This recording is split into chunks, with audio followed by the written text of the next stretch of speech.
Welcome to YouTube channel YRS class में एक बार फिर से आप सभी लोगों का बहुत बहुत स्वागत है। जैसा कि दोस्तों मॉडल पेपर हिंदी का 10 विषय हिंदी में मैंने आप लोगों को प्रश्न नंबर 2 तक इसके पहले के वीडियो में अच्छे तरीके से बता दिया था। अगर आप वो वीडियो नहीं देखे हैं तो नीचे डिस्क्रिप्शन में लिंक दिया है, वहां जाकर आप इस वीडियो को देख सकते हैं। तो दोस्तों आज की इस पूरे वीडियो में हम प्रश्न नंबर 3 और दोस्तों प्रश्न नंबर 3 में अथवा करके दो प्रश्न आपको दिया गया है। तो दोस्तों अथवा में चाहे दोनों में से हमें केवल एक करना है, जो अच्छे तरीके से आप लोगों को याद हो वही केवल करना। दोस्तों प्रश्न नंबर तीसरा आपके सामने कह रहा है, यहां से दिए गए संस्कृत गद्यांशों में से किसी एक का संदर्भ सहित हिंदी में अनुवाद कीजिए।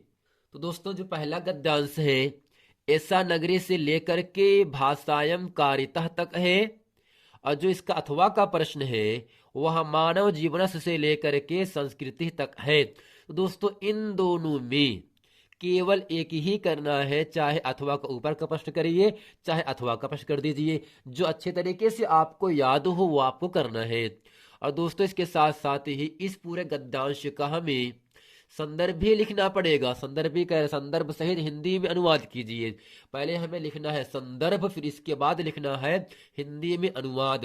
तो दोस्तों आप हेडिंग करते हैं क्या है, संदर्भ। अब दोस्तों जो आपका पहला गद्यांश है ऐसा नगरी से लेकर के भाषायम कारिता, हम इस पूरे गद्यांश को अच्छे तरीके से इसका हिंदी अनुवाद बताएंगे। दोस्तों हेडिंग करते हैं क्या है, संदर्भ। तो यहां से लिखेंगे प्रस्तुत संस्कृत गद्य अवतरण संस्कृत परिचायिका की अंतर्गत संगृहीत वाराणसी नामक पाठ से अवतरित किया गया है। यानी दोस्तों प्रस्तुत संस्कृत गद्य अवतरण संस्कृत परिचायिका के अंतर्गत संगृहीत वाराणसी नामक पाठ से अवतरित किया गया है। अब दोस्तों हेडिंग करते हैं क्या है, हिंदी में अनुवाद। दोस्तों हेडिंग करते हैं क्या है, हिंदी में अनुवाद करेंगे। अब दोस्तों यहां से लिखेंगे एषा नगरी भारतीय संस्कृते संस्कृत भाषायाः केंद्र स्थलम अस्ति इत एवं संस्कृत वाङ्मयस्य संस्कृतेषु आलोकः सर्वत्र प्रसृतः। मुगल युवराजः दाराशिकोः अत्रागत भारतीय दर्शन शास्त्राणाम् अध्ययनम् अकरोत्। स तेषां ज्ञानेन तथा प्रभावितः अभवत् यत् तेन उपनिषदाम् अनुवादः पारसी भाषायां कारितः। दोस्तों यहां से लिखेंगे ऐसा नगरी भारतीय संस्कृते संस्कृत भाषायाः केंद्र स्थलम अस्ति।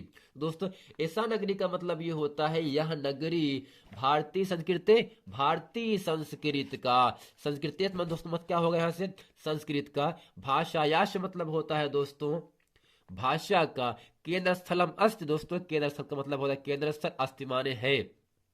ऐसा नगरी भारतीय संस्कृते संस्कृत भाषायाश केंद्र स्थलम अस्ति। यह नगरी भारतीय संस्कृति और संस्कृत भाषा का केंद्र स्थल है। इत एवं यानी यहीं से संस्कृत का वाङ्मयस् संस्कृत साहित्य का संस्कृत का आलोका माने प्रकाश सर्वत्र माने सभी जगह प्रसृत माने फैला हुआ है। इत एवं संस्कृत वाङ्मयस्य संस्कृतेषु आलोका सर्वत्र प्रसृतः। यहीं से संस्कृत साहित्य और संस्कृत का आलोक सभी दिशाओं में या चारों दिशाओं में फैला हुआ है। मुगल युवराजः दाराशिकोः अत्रागत भारतीयः दर्शन शास्त्राणाम् अध्ययनम् अकरोत्। तो दोस्तों मुगल युवराज दाराशिकोह ने अत्रागत का मतलब यहाँ आकर के भारतीय दर्शन शास्त्र का मतलब दोस्तों क्या होगा, दोस्तों जो आपका शास्त्राणाम यहाँ से लिखा गया है इसका अर्थ होता है भारतीय दर्शन शास्त्रों का, भारतीय दर्शन शास्त्रों का। मुगल युवराज दाराशिकोह ने अत्रागत यानी यहाँ आकर के भारतीय दर्शन शास्त्रों का मतलब क्या होगा, भारतीय दर्शन शास्त्रों का अध्ययन अकरोत माने किए। मुगल युवराज दाराशिकोह ने यहाँ आकर भारतीय दर्शन शास्त्रों का अध्ययन किए। सा तेसाम, सा माने वह, तेसाम माने उनके, वह उनके, ज्ञानेन मिस ज्ञान से, वह उनके ज्ञान से, वह उनके ज्ञान से, ज्ञान से, तथा माने ऐसा, प्रभाविता माने प्रभावित, अभवत माने हुए, वह उनके ज्ञान से प्रभावित हुए, यत्तेन माने उसने, उपनिषदाम, उपनिषदों का, अनुवाद, अनुवाद, पारसी, फारसी भाषायाम, भाषाओं में कारिता कराया। यत्तेन उपनिषदाम अनुवाद पारसी भाषायाम कारिता, उसने उपनिषदों का अनुवाद फारसी भाषा में कराया। दोस्तों अच्छे तरीके से एक बार हम इसको रिपीट भी कर देते हैं। ऐसा नगरी भारतीय संस्कृति संस्कृत भाषायाश केंद्र स्थलम अस्ति, यह नगरी भारतीय संस्कृत और संस्कृत भाषा का केंद्र स्थल है, अर्थात मिलने का स्थान है। इत्येव संस्कृत वाङ्मयस् संस्कृतेश आलोकः सर्वत्र प्रसृतः। इत्येव का मतलब यही से, संस्कृत मतलब संस्कृत, साहित्य माने साहित्य होता ही है, संस्कृत माने होता है दोस्तों संस्कृत का, आलोकः माने प्रकाश, सर्वत्र माने सभी जगह, प्रसृतः माने फैला हुआ है। यहीं से संस्कृत साहित्य और संस्कृत का आलोक सभी दिशाओं में या चारों दिशाओं में फैला हुआ है। मुगल युवराज दाराशिकोह अत्रागत भारतीय दर्शन शास्त्राणाम अध्ययनम अकरोत। मुगल युवराज दाराशिकोह ने यहाँ आकर भारतीय दर्शन शास्त्रों का अध्ययन किए। तो दोस्तों अकरोत का मतलब होता है किए। सातेसाम माने होता है वह उनके ज्ञान से, ज्ञान माने वह उनके ज्ञान से, तथा प्रभावित हुए। अब बहुत माने दोस्तों क्या होगा, प्रभावित हुए, अब बहुत माने होता है हुए। या तेर का मतलब उसने, उपनिषदाम उपनिषदों का, अनुवाद अनुवाद, पारसी भाषायाम कारिता फारसी भाषा में कराया। मुगल युवराज दाराशिकोह ने यहाँ आकर भारतीय दर्शन शास्त्रों का अध्ययन किए। वह उनके ज्ञानेन से प्रभावित होकर उसने उपनिषदों का अनुवाद फारसी भाषा में कराया। तो दोस्तों ये क्या है, प्रश्न नंबर 3 का जो आपका पहला गद्यांश है वो इस पूरे गद्यांश का हिंदी अनुवाद मैंने अच्छे तरीके से आप लोगों को पढ़ा दिया। अब दोस्तों चलते हैं प्रश्न नंबर 4 आपके सामने यहां से कहा जा रहा है, दिए गए संस्कृत पद्यांशों में से किसी एक का संदर्भ सहित हिंदी में अनुवाद कीजिए। जैसा कि दोस्तों 2+ अर्थात 5 नंबर के लिए आपसे पूछा जाएगा। तो दोस्तों अथवा का प्रश्न है, चाहे हम ऊपर का प्रश्न करें चाहे दोस्तों अथवा का नीचे का प्रश्न करेंगे। दोस्तों यहां से हम करते क्या है, मानव हित्वा से लेकर के हित्वा सुखी भवेत, इसका हम हिंदी में अनुवाद भी करेंगे और दोस्तों इसका हम संदर्भ भी बताएंगे। तो दोस्तों यहां से पद्यांश आपके सामने है, मानम हित्वा प्रियो भवति, क्रोधम हित्वा न सोचति, कामम हित्वार्थवान भवति, लोभम हित्वा सुखी भवेत।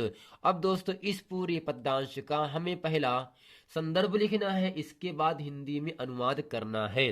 दोस्तों हेडिंग करते हैं संदर्भ। अब दोस्तों इसके आगे हम लिखेंगे यहां से, प्रस्तुत गरिमामय श्लोक उपदेशात्मक पंक्तियां संस्कृत परिचायिका के अंतर्गत संगृहीत जीवन सूत्राणी पाठ से अवतरित है।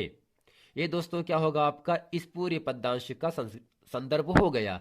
अब दोस्तों इसको एक बार अच्छे तरीके से हम और बता देते हैं, प्रस्तुत गरिमामय श्लोक उपदेशात्मक पंक्तियां संस्कृत परिचायिका के अंतर्गत संगृहीत जीवन सूत्राणी पाठ से अवतरित है। अब दोस्तों हेडिंग करते हैं यहां से क्या है, हिंदी में अनुवाद। अब दोस्तों हेडिंग करते हैं क्या है, हिंदी में अनुवाद। दोस्तों यहां से लिखा गया है, मानम हित्वा प्रियो भवति, क्रोधम हित्वा न सोचत। या दोस्तों यहां से मानम का मतलब होता है अभिमान को, घमंड को, और दोस्तों हित्वा का मतलब होता है छोड़ करके, प्रियो का मतलब प्रिय, भवति का मतलब होता है मानम हित्वा प्रियो भवति, मनुष्य अभिमान को छोड़ना प्रिय होता है, यानी अभिमान को छोड़ना प्रिय होता है किसके लिए? मनुष्यों के लिए। अर्थात अगर कोई मनुष्य अभिमान करता है, घमंडी करता है, उसको हमें दोस्तों छोड़ देना चाहिए। क्रोधम हित्वा न सोचति। और दोस्तों क्रोधम का मतलब क्रोध यानी गुस्सा होता है, हित्वा का मतलब छोड़ करके, न सोचति शोक नहीं करता। मानम हित्वा प्रियो भवति, क्रोधम हित्वा न सोचति। मनुष्य अभिमान को छोड़ना प्रिय होता है और क्रोध को छोड़कर शोक नहीं करता, और क्रोध को छोड़कर शोक नहीं करता। कामम हित्वार्थवान भवति, लोभम हित्वा सुखी भवेत। कामम हित्वार्थवान भवति। दोस्तों कामम का मतलब ये होता है इच्छा को, हित्वार्थवान छोड़ करके। तो यहां से दोस्तों लिखा है हित्वार्थवान, हित्वा का मतलब छोड़ करके, यहां से वान लिखा, वान दोस्तों मतलब क्या होगा? धनवान होता है। भवति का मतलब दोस्तों क्या होगा? होता है कामम हित्वार्थवान भवति, कामना को छोड़कर धनवान होता है। क्या दोस्तों? कामना को छोड़कर, इच्छा को छोड़कर धनवान होता है। लोभम हित्वा सुखी भवेत, और लोभ को छोड़कर सुखी होता है। और दोस्तों लोभ को छोड़ क्या होता है? सुखी होता है। यानी मानव हित्वा प्रियो भवति, मनुष्य अभिमान को छोड़ना प्रिय होता है। क्रोधम हित्वा न सोचति, और क्रोध को छोड़कर शोक नहीं करता। कामम हित्वार्थवान भवति, कामना को छोड़कर धनवान होता है। लोभम हित्वा सुखी भवेत, और लाभ को छोड़कर, तो दोस्तों लोभम का मतलब क्या होगा? लाभ होता है, फायदा होता है। लोभम हित्वा सुखी भवेत, और लाभ को छोड़कर सुखी होता है। तो दोस्तों आशा करते हैं इस मॉडल पेपर में प्रश्न नंबर 3, प्रश्न नंबर 4, इसका संदर्भ और हिंदी अनुवाद, और प्रश्न नंबर 4 का जो पद्यांश है, इस पद्यांश का संदर्भ और हिंदी अनुवाद अच्छे तरीके से आप लोगों को समझ गए में आ गया होगा। मिलते फ्रेंड नेक्स्ट वीडियो में, तब तक के लिए थैंक यू।